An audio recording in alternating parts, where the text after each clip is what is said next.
आज की क्लास में हम सीखेंगे लेसन नंबर 3 को। और जो लेसन नंबर 3 है वो है data representation and processing 02। Shortcut में बोले तो वर्ड प्रोसेसर। ठीक है ना, वर्ड प्रोसेसिंग के बारे में जानेंगे आज। और लर्निंग ऑब्जेक्टिव क्या है इसको हम बात कर लेते हैं। लर्निंग ऑब्जेक्टिव में है कि वर्ड प्रोसेसर में डॉक्यूमेंट को क्रिएट करना, यानी कि वर्ड प्रोसेसर में डॉक्यूमेंट को किस तरीके से क्रिएट करते हैं, उसको सेव करना और उसको प्रिंट करना। उसके बाद हम सीखेंगे कि डॉक्यूमेंट्स में फॉर्मेटिंग फीचर कौन कौन से होते हैं और उसको अप्लाई कैसे करते हैं। उसके बाद हम सीखेंगे डॉक्यूमेंट में फाइंड एंड रिप्लेस क्या होता है, किस तरीके से उसको यूज़ करते हैं, क्या यूज़ होता है फाइंड एंड रिप्लेस का। देन उसके बाद हम बात करेंगे हाइपरलिंक्स क्या होते हैं और उसे किस तरीके से ऐड करते हैं किसी भी डॉक्यूमेंट के अंदर। ये हम सीखने वाले हैं हम आज की क्लास में। और इस टूल का हम यूज़ करेंगे, इस टूल का नाम है ओपन ऑफिस सॉफ्टवेयर। ओके, ये टूल है, टूल का नाम है ओपन ऑफिस सॉफ्टवेयर, इसको हम बोलते हैं। ठीक है, सबसे पहला क्वेश्चन है वर्ड प्रोसेसर से आप क्या समझते हैं। What is word processor, what do you understand by the word processor.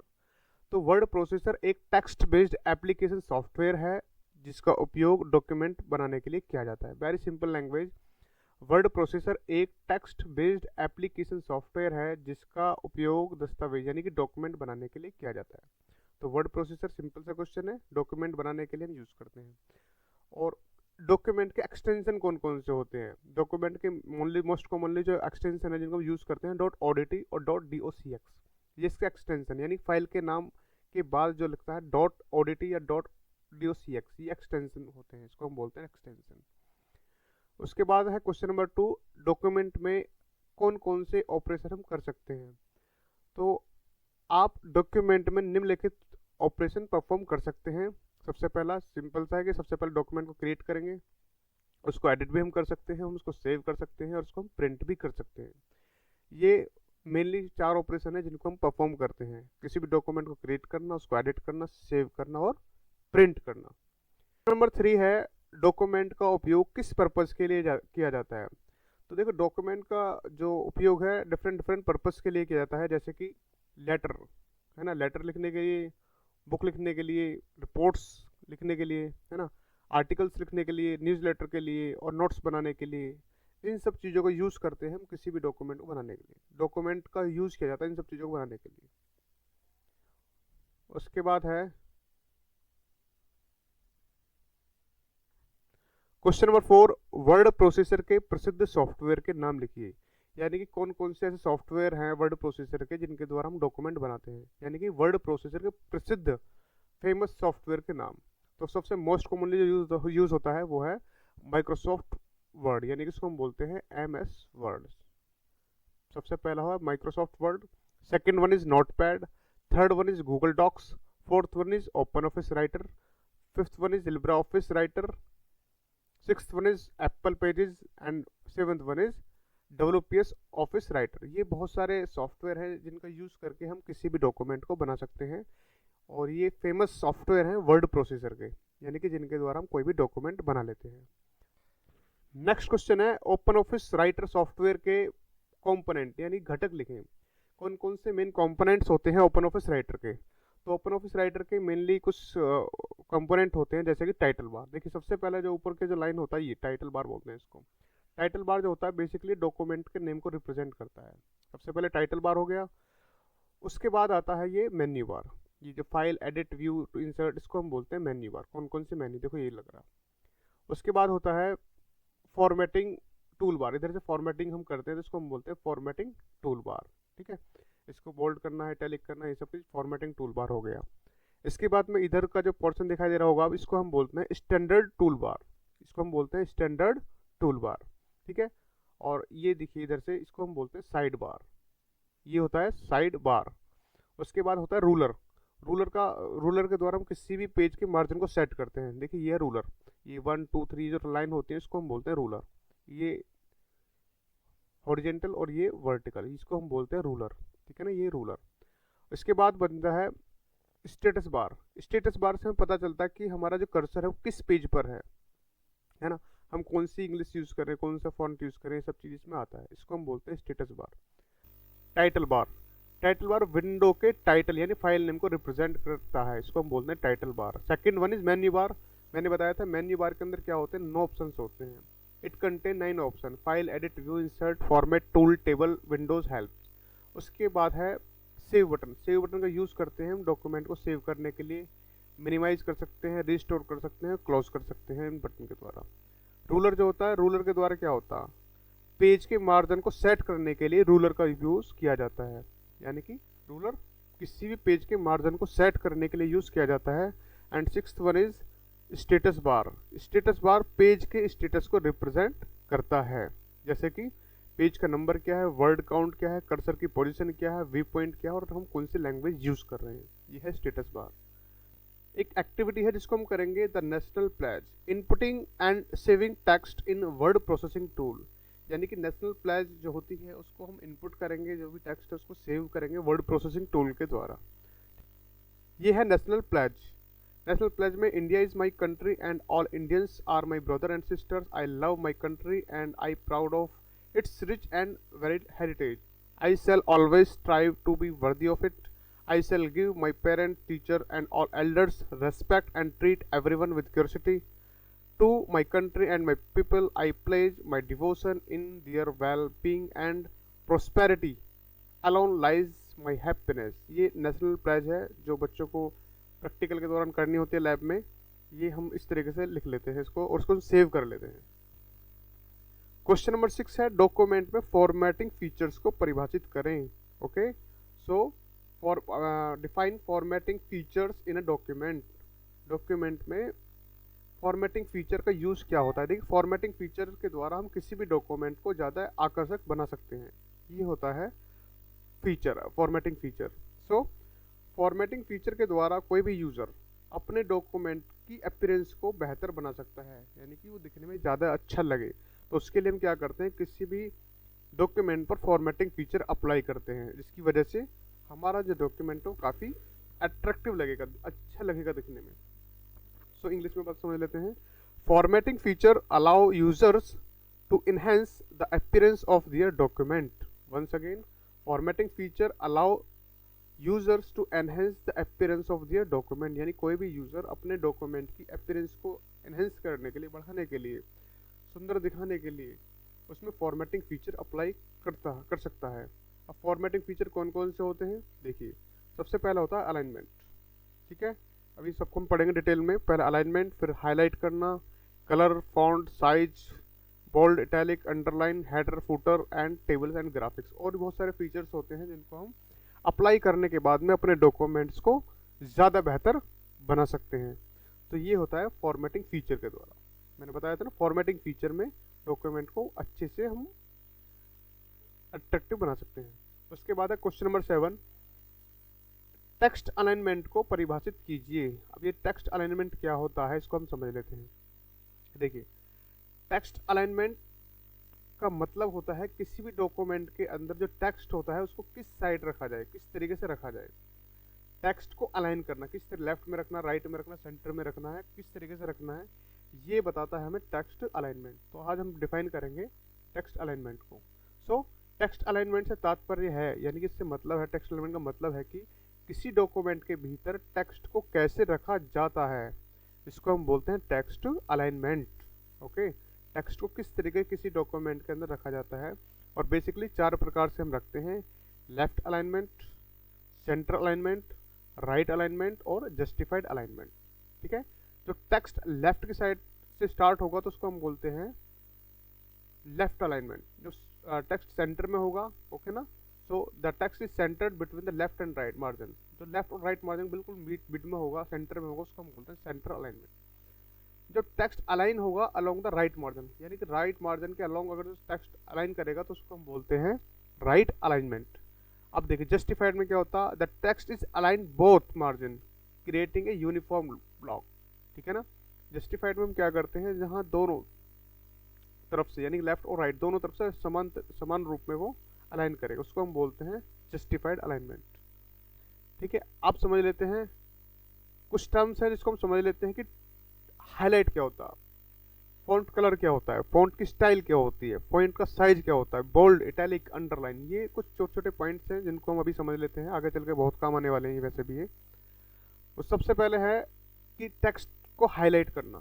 मैंने बताया था किसी भी टेक्स्ट के बैकग्राउंड में अगर जो किसी कलर को लगा देते हैं तो उसको हम बोलते हैं टेक्स्ट को हाईलाइट करना, जैसे कि हम हाईलाइट करते भी है जब हम पढ़ते हैं किसी बुक को, एक हाईलाइटर की वजह से हम क्या करते हैं उसको हाईलाइट कर लेते हैं, हाईलाइटर की वजह से किसी भी टेक्स्ट को कोई लाइन हमें अच्छी लगती है तो टेक्स्ट हाईलाइट का काम भी सेम ही होता है। ओके, सो टेक्स्ट हाईलाइट का उपयोग सेलेक्टेड टेक्स्ट का बैकग्राउंड सेट करने के लिए किया जाता है। देखो ये सेट है, सेट द बैकग्राउंड करने के लिए हमने क्या काम करा, इसको हाईलाइट करने के लिए इसके बैकग्राउंड में हमने कोई कलर कर दिया, तो इसको हम बोलेंगे text highlight. So once again, text highlight का उपयोग सेलेक्टेड टेक्स्ट का बैकग्राउंड कलर यानी कि बैकग्राउंड कलर को सेट करने के लिए किया जाता है, इसको हम बोलते हैं टेक्स्ट हाईलाइट। उसके बाद है फॉन्ट कलर। फॉन्ट कलर का मतलब क्या होता है कि हम जो भी लिख रहे हैं उसका कलर किस तरीके से होगा, है ना। तो देखिए, फॉन्ट कलर का उपयोग सेलेक्टेड टेक्स्ट का कलर सेट करने के लिए किया जाता है, यानी कि जो जिस भी हम टेक्स्ट का हम कलर सेट करना चाहते हैं उसके लिए हम फॉन्ट कलर का यूज़ करेंगे। देखिए ये रहा, ये फॉन्ट कलर है, इसको मैं सेलेक्ट करा, इसको हम रेड कर दिया, है ना। ये ब्लैक है, ये ग्रीन है ना, फिर से ये ब्लैक हो गया, फिर से ब्लू हो गया, ये सब। यानी कि जिस भी टेक्स्ट को हम जो भी हमें कलर करना होगा उसके लिए हमें सबसे पहले उसको सेलेक्ट करना होगा, फिर उस पर हम कोई भी कलर अप्लाई कर सकते हैं, ये होता है फॉन्ट कलर। ओके, तो सबसे पहले टेक्स्ट को सेलेक्ट करना होगा, देन उसके बाद में हमें उसके ऊपर कलर अप्लाई करना होगा, इसी को हम बोलते हैं फॉन्ट कलर। उसके बाद में फॉन्ट स्टाइल। स्टाइल का मतलब होता है कि शैली, यानी कि हमें लिखने की शैली क्या क्या है। ओके, तो टेक्स्ट स्टाइल, टेक्स्ट की स्पेसिफिक स्टाइल यानी कि राइटिंग, शैली यानी कि राइटिंग को फॉन्ट के रूप में माना जाता है। Okay okay, specific style of text is known as font. ये देखिए मोनोटाइप कोर्सिया हो गया, ये इसकी स्टाइल है, यानी कि इसका जो राइटिंग का नाम बोल सकते हैं इसको। और ये होता है ये कैलिबरी बॉडी, यानी कि डिफरेंट सेम वर्ड सेम है, सारे सब कुछ सेम है लेकिन दोनों की स्टाइल अलग अलग है, इसको हम बोलते हैं फॉन्ट स्टाइल। ओके, ऐसे बहुत सारी स्टाइल्स होती हैं जिनका हम यूज़ करते हैं। और नेक्स्ट है फॉन्ट साइज। फॉन्ट साइज का मतलब ही क्या होता है कि हमें जो फॉन्ट है जो हम लिख रहे हैं उसका साइज कितना होगा, यानी कि वो ज़्यादा बड़ा होगा या छोटा होगा, इसी को हम बोलते हैं फॉन्ट साइज। यानी कि जो भी टेक्स्ट हम लिख रहे हैं उसकी साइज कितना रखना है हमें। तो फॉन्ट साइज का तात्पर्य किसी भी डॉक्यूमेंट में टेक्स्ट कितना बड़ा होगा या टेक्स्ट कितना छोटा होगा। ठीक है, देखिए ये है font size refer to how big और स्मॉल द टेक्स्ट, यानी कि जो टेक्स्ट है वो कितना बिग होगा या स्मॉल होगा। जैसे कि इसका साइज 14 है और इसका साइज कितना 18, ये ज़्यादा बड़ा है। ठीक है, तो इसको हम बोलते हैं फॉन्ट साइज। देन उसके बाद है नेक्स्ट है बोल्ड, इटैलिक एंड अंडरलाइन। अब ये बोल्ड का मतलब क्या होता है, जो डार्क होता है, यानी कोई भी टेक्स्ट है जब उसमें डार्क करना हो उसको तो उसको हम बोलते हैं बोल्ड। जब तिरछा लिखते हैं तो उसको बोलते हैं इटैलिक, और जब इस टेक्स्ट के नीचे लाइन लिख देते हैं तो उसको बोलते हैं अंडरलाइन। यानी कि अब समझ लेते हैं, सेलेक्टेड टेक्स्ट को बोल्ड, इटैलिक और अंडरलाइन करने के लिए उपयोग किया जाता है। ठीक है ना, सेलेक्टेड टेक्स्ट को बोल्ड कर सकते हैं, इटैलिक भी कर सकते हैं और अंडरलाइन कर सकते हैं। देखिए ये सिंपल है, कुछ नहीं है, ये बोल्ड है। ये क्या है, बोल्ड। ये जो कुछ हमने लिखा ये डार्क में बना हुआ है तो उसको हम बोलेंगे बोल्ड। ये थोड़ा तिरछा लिखा हुआ है इसको हम बोलते हैं इटैलिक, ये इटैलिक है।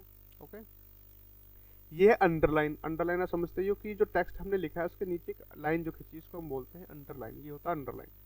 देन उसके बाद है फॉन्ट, हमने तीनों चीज़ अप्लाई कर रखी है इस पर, ये हमने डार्क भी कर दिया, इटैलिक भी कर दिया और इसको हमने अंडरलाइन भी कर दिया। ये तीनों चीज़ें हैं, बोल्ड भी है, इटैलिक भी है और ये अंडरलाइन भी है। तो ये था बोल्ड, इटैलिक और अंडरलाइन के बारे में। नेक्स्ट हम बात कर लेते हैं फाइंड एंड रिप्लेस के बारे में। फाइंड एंड रिप्लेस क्या होता है, सबसे पहले हम फाइंड की बात कर लेते हैं। फाइंड का मतलब क्या होता है, किसी भी डॉक्यूमेंट में स्पेसिफिक वर्ड को या स्पेसिफिक फ्रेज को क्विकली सर्च करने के लिए हम फाइंड का यूज़ करते हैं। ठीक है, तो किसी भी डॉक्यूमेंट के अंदर किसी भी स्पेसिफिक वर्ड को या किसी भी फ्रेज को क्विकली सर्च करने के लिए हम फाइंड का यूज़ करते हैं। ओके, अब रिप्लेस क्या हो गया, यानी कि जो हमने वर्ड फाइंड करे हम उसको चाहे तो किसी दूसरे वर्ड से रिप्लेस कर सकते हैं। ठीक है, तो अगला है कि किसी भी डॉक्यूमेंट में स्पेसिफिक वर्ड या फ्रेज को क्विकली सर्च करने और उन्हें अन्य किसी वर्ड से या फ्रेज से रिप्लेस करने के लिए हम रिप्लेस का यूज़ करते हैं। रिप्लेस का मतलब क्या करेगा, substitute it with new text, यानी कि सब्स्टिट्यूट कर देगा जिस वर्ड को हमने सर्च करा, फाइंड करा, उसको हम रिप्लेस कर सकते हैं किसी दूसरे वर्ड के द्वारा। फॉर एग्जांपल हमने कोई लेटर लिखा, ऐसे लिखा, उसमें हमने लिखा स्मॉल में INDIA, लेकिन बाद में पता चला कि ये जो इंडिया है वो हमें कैपिटल में लिखना था, INDIA, ये सब कैपिटल में लिखना था और ऐसे में हमने मान के चलो 10 या 20 जगह मेरा यूज़ हुआ इंडिया। तो हम क्या काम करेंगे, फाइंड एंड रिप्लेस फीचर का यूज़ करेंगे और स्मॉल INDIA को रिप्लेस कर देंगे कैपिटल INDIA से। ये होता है रिप्लेस के लिए। रिप्लेस ऑल, रिप्लेस ऑल का मतलब क्या होता है, change every instance of word at once, यानी कि बिल्कुल एक बार में ही सारे जो चेंजेस है एक बार में ही वो उसको सब्स्टिट्यूट कर देगा, रिप्लेस कर देगा जितने भी हमने रिप्लेस करने हैं। ये था फाइंड एंड रिप्लेस के बारे में। नेक्स्ट है क्वेश्चन नंबर 10, हाइपरलिंक से आप क्या समझते हैं? हाइपरलिंक क्या होता है? देखो, हाइपरलिंक किसी डॉक्यूमेंट में क्लिक करने योग्य एक लिंक्स होते हैं जो आपको किसी अन्य पेज या वेबसाइट पर ले जाते हैं। देखो बेसिकली आपने ब्लू कलर के देखो ये देखे होंगे, इस तरीके से लिंक होंगे कुछ, है ना, ब्लू कलर से होगा, HTTPS इस तरीके से कुछ होगा, इसको हम बोलते हैं हाइपरलिंक। अब ये जो हाइपरलिंक है, जैसे हम इस पर क्लिक करेंगे या तो ये हमें किसी दूसरे पेज को खोल देंगे या फिर ये क्या करेंगे, ये किसी वेबसाइट पर हमें ले जाएंगे, इसी को हम बोलते हैं हाइपरलिंक। तो बेसिकली यूज़ क्यों करते हैं इन्हें? किसी भी डॉक्यूमेंट में अगर जो हमें कोई फर्दर इन्फॉर्मेशन किसी को समझाना होता है या कुछ और चीज़ें हमें समझानी होती है तो उसको हम लिंक ऐड कर देते हैं हम अपने डॉक्यूमेंट में। ये होता है हाइपरलिंक का यूज़। सो हाइपरलिंक किसी डॉक्यूमेंट में क्लिक करने योग्य लिंक होते हैं, यानी कि किसी भी डॉक्यूमेंट के अंदर कुछ क्लिक करने योग्य लिंक होते हैं जो आपको किसी अन्य पेज या किसी वेबसाइट पर ले जाते हैं। ठीक है। हाइपरलिंक आमतौर पर एक अलग रंग यानी कि ब्लू कलर या अंडरलाइन के रूप में दिखाई देते हैं। देखो ये है ना, ब्लू कलर में होगा या अंडरलाइन में होगा, आमतौर पर ये ब्लू कलर में होता है। हाइपरलिंक के बारे में अधिक जानने के लिए नीचे दिए गए लिंक पर क्लिक करें। इस तरीके से मान के चलो कुछ होगा, उस पर क्लिक करेंगे तो क्या होगा, फिर से कोई ना कोई हमारा पेज खुल जाएगा या किसी वेबसाइट का पेज खुल जाएगा। ये था हाइपरलिंक के बारे में। ठीक है। तो नेक्स्ट क्वेश्चन है कि डॉक्यूमेंट में प्रिंट को परिभाषित करें। देखिए प्रिंट क्या होता है। Print allow you to make the physical copy of your document, यानी कि आपकी जो कॉपी है, डॉक्यूमेंट की कॉपी है, आपके कंप्यूटर में, लैपटॉप में या मोबाइल में जो कॉपी है, आप उसको फिजिकल रूप में कन्वर्ट कर देगा। अब ये देखिए प्रिंट भी दो प्रकार से होते हैं, पोर्ट्रेट और लैंडस्केप। अब पोर्ट्रेट का मतलब क्या होता है, ओरिएंटेशन बोलते हैं बेसिकली इसको। ये होता है पोर्ट्रेट, यानी कि ये जो मोबाइल फॉर्म में जो होता है इसको हम बोलते हैं पोर्ट्रेट, है ना। बुक की फॉर्म में जो होता है उसको हम बोलते हैं पोर्ट्रेट, है ना। Orientation, the document is taller than it's wide, यानी कि जो पोर्ट्रेट क्या होगा, इसकी लंबाई ज़्यादा होगी और इसकी चौड़ाई थोड़ी लंबाई के मुकाबले कम होगी। जैसे कि फॉर एग्जांपल मोबाइल हो गया, बुक्स हो गई, ये क्या है, पोर्ट्रेट है। अब लैंडस्केप, नेक्स्ट है लैंडस्केप। लैंडस्केप में क्या होता है, जैसे फॉर एग्जांपल में समझ लेते हैं पहले, जो टीवी देखते हैं हम घर पर, है ना, या फिर मान के चले ड्राइंग की जो फाइल्स होती है, इस तरीके से ड्राइंग की जो शीट्स होती है, इस तरीके से होती है वो। लैंडस्केप में क्या होता है, इसकी जो चौड़ाई है बहुत ज़्यादा होती है और इसकी जो हाइट होती है वो कंपेरेटिवली कम होती है, तो इसी को हम बोलते हैं लैंडस्केप। दो प्रकार से हम अब किसी भी टेक्स्ट को अपने डॉक्यूमेंट में बना सकते हैं, या तो पोर्ट्रेट में या फिर लैंडस्केप में। ठीक है। नेक्स्ट है कंप्यूटर में फाइल को परिभाषित कीजिए। मैंने बताया था आपको पहले भी, फाइल के अंदर डेटा होता है, फाइल के अंदर कोई इंफॉर्मेशन होती है। ओके।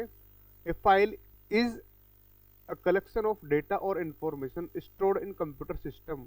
फाइल क्या होते हैं, कलेक्शन ऑफ डेटा और information stored in computer system. के अंदर कोई भी फाइल होती है, उसके अंदर कोई भी डेटा होता है या कोई इंफॉर्मेशन होती है, उसको हम बोलते हैं फाइल। ठीक है। फाइल कंप्यूटर सिस्टम में स्टोर डेटा या इंफॉर्मेशन का एक कलेक्शन यानी संग्रह होता है। अब ये डिफरेंट डिफरेंट है, देखो ये डॉक्स फाइल हो गई, है ना, ये डॉक्स हो गई, इसमें डॉक्यूमेंट होगा, ये टेक्स्ट फाइल हो गई, ये XLS फाइल हो गई, ये MP3 फाइल हो गई, CSV फाइल हो गई। ये डिफरेंट डिफरेंट बहुत सारी फाइल्स होती हैं जिसके अंदर कुछ ना कुछ डेटा होता है। नेक्स्ट है फोल्डर। क्या होता है फोल्डर, कंप्यूटर में the collection of, folder is a collection of related file, यानी फोल्डर के अंदर क्या होता है, कलेक्शन ऑफ फाइल्स, यानी फाइल का एक संग्रह होता है, रिलेटेड फाइल का संग्रह होता है, ये होता है फोल्डर। ठीक है, very simple, folder is a collection of related files. Next question है कंप्यूटर में कर्सर को परिभाषित कीजिए। कर्सर के बारे में बहुत बार सुना है, कर्सर क्या होता है। बेसिकली कर्सर जो होता है वो आपके कंप्यूटर की स्क्रीन पर एक मूविंग इंडिकेटर होता है। कर्सर कंप्यूटर स्क्रीन पर एक मूविंग इंडिकेटर की तरह काम करता है, जो दिखाता है कि आप किसी डॉक्यूमेंट पर कहाँ पर टाइप कर रहे हैं या एडिट कर रहे हैं। ओके। जैसे मान के चलिए कर्सर, देखिए ये कर्सर है मेरा, ये जो आप मूविंग ऑब्जेक्ट देख रहे हैं इसको हम बोलते हैं मूविंग ऑब्जेक्ट बोल सकते हैं, इसको इंडिकेटर बोल सकते हैं। इससे हमें पता चलता है कि हमारा कर्सर कहाँ पर है, यानी कि हम कहाँ टाइप करने वाले हैं, कहाँ पर हम एडिट करने वाले हैं। ये होता है कर्सर। ठीक है। कर्सर आपके कंप्यूटर स्क्रीन पर एक मूविंग ऑब्जेक्ट इंडिकेटर की तरह होता है, जो दिखाता है कि आप किसी डॉक्यूमेंट में कहाँ टाइप कर रहे हैं या कहाँ पर आप एडिट कर रहे हैं। ठीक है। A cursor is a movable indicator on your computer screen. आपकी कंप्यूटर स्क्रीन पर कर्सर एक मूवेबल इंडिकेटर होता है that shows where you are typing और एडिटिंग इन डॉक्यूमेंट। यानी कि आप कहाँ पर टाइप कर रहे हो या फिर कहाँ पर आप एडिट कर रहे हो, ये हमें रिप्रेजेंट करता है, शो करता है कर्सर के द्वारा। नेक्स्ट क्वेश्चन है, कंप्यूटर सिस्टम में क्लिपबोर्ड को परिभाषित कीजिए।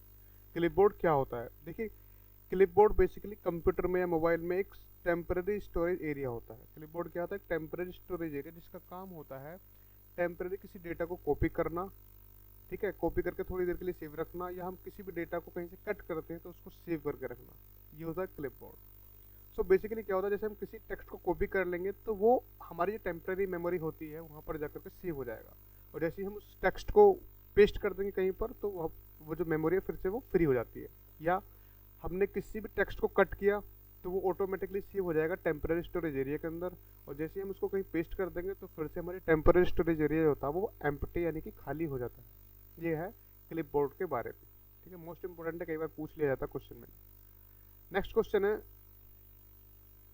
शॉर्टकट कीज के बारे में। कुछ बेसिक शॉर्टकट कीज है जिनका यूज करते हैं, तो ये सब याद करनी है। जैसे कि कट करने के लिए कंट्रोल एक्स हो गया, कॉपी के लिए कंट्रोल सी हो गया, है ना, पेस्ट करने के लिए कंट्रोल वी हो गया, अंडू करने के लिए कंट्रोल जेड, रीडो करने के लिए कंट्रोल वाई, न्यू से हम कंट्रोल एन करेंगे, प्रिंट करने के लिए कंट्रोल पी, सेव करने के लिए control S, select all control ए, ओपन करने कंट्रोल ओ, लेफ्ट अलाइनमेंट के लिए कंट्रोल एल, राइट के लिए कंट्रोल आर, सेंटर के लिए कंट्रोल ई, है ना, बोल्ड के लिए कंट्रोल बी, और इटैलिक के लिए कंट्रोल आई, और अंडरलाइन करने के लिए कंट्रोल यू। ये शॉर्टकट की है जिनको हमें याद करना बहुत इंपॉर्टेंट है, बहुत बार पूछी जाती है क्वेश्चन पेपर में।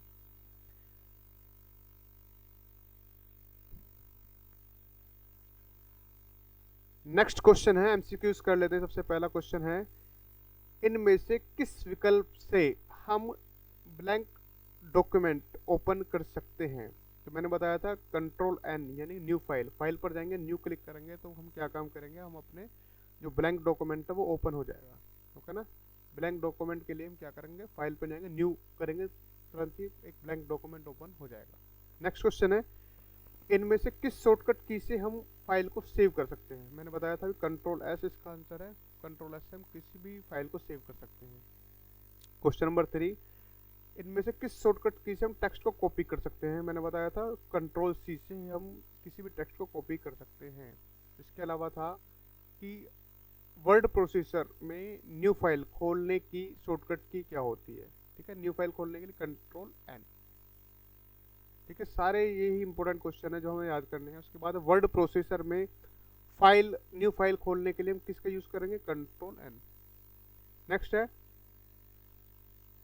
सेंट्रल अलाइनमेंट करने की शॉर्टकट की क्या है? तो मैंने बताया कंट्रोल ई होती है सेंट्रल अलाइनमेंट के लिए। ओके, अब देखिए टाइटल बार जो होता है, टाइटल बार प्रेजेंट में डॉक्यूमेंट के नेम को रिप्रेजेंट करता है। क्वेश्चन बहुत इंपॉर्टेंट है कि टाइटल बार का काम क्या होता है, किसी भी डॉक्यूमेंट का जो नाम होता है वो उसको रिप्रेजेंट करता है, तो इसका आंसर हो जाएगा title bar.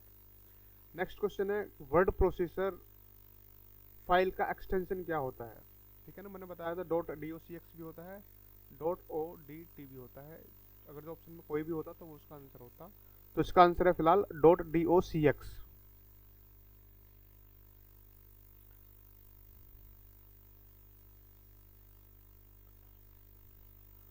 True and false कर लेते हैं। ट्रू एंड फॉल्स में हम सबसे पहला क्वेश्चन, वर्ड प्रोसेसर एक डॉक्यूमेंट है? गलत, वर्ड प्रोसेसर कोई डॉक्यूमेंट नहीं है, वर्ड प्रोसेसर एक टेक्स्ट बेस्ड एप्लीकेशन सॉफ्टवेयर है, तो इसका आंसर हो जाएगा फॉल्स। ठीक है, उसके बाद में है, वर्ड प्रोसेसर में टेक्स्ट को सेलेक्ट करने के लिए कंट्रोल एस का यूज करते हैं? नहीं जी, कंट्रोल एस से तो सेव होता है डॉक्यूमेंट। ओके, तो ये इसका आंसर फॉल्स हो जाएगा। क्लिपबोर्ड परमानेंट नहीं, क्लिपबोर्ड के बारे में बताया था, क्लिपबोर्ड एक टेम्पररी स्टोरेज एरिया होता है, इसमें लिखा है परमानेंट, तो ये भी क्या आंसर हो जाएगा, फॉल्स। एमएस एक्सेल एक वर्ड प्रोसेसिंग टूल है? देखो, MS Excel word processing tool नहीं है, वर्ड प्रोसेसिंग टूल होता है आपका Open Office Writer, Open Office Writer. Okay, ये भी फॉल्स हो जाएगा। ये सारे क्वेश्चंस थे जो हमने कर लिए, सारे क्वेश्चन लगभग हमने कवर कर लिए हैं। लेसन नंबर 3 से लगभग जितने भी टॉपिक थे, जितने भी पॉइंट्स थे, मैंने कवर किए इस वीडियो के अंदर, और आप इस वीडियो को देखिए, एक बार दो बार देखोगे तो आपको सारे क्वेश्चन अच्छे समझ में आ जाएंगे, और इनको अपनी कॉपी में लिख लेना, अच्छे से याद कर लेना, बढ़िया से आपको एक काम भी आएंगे।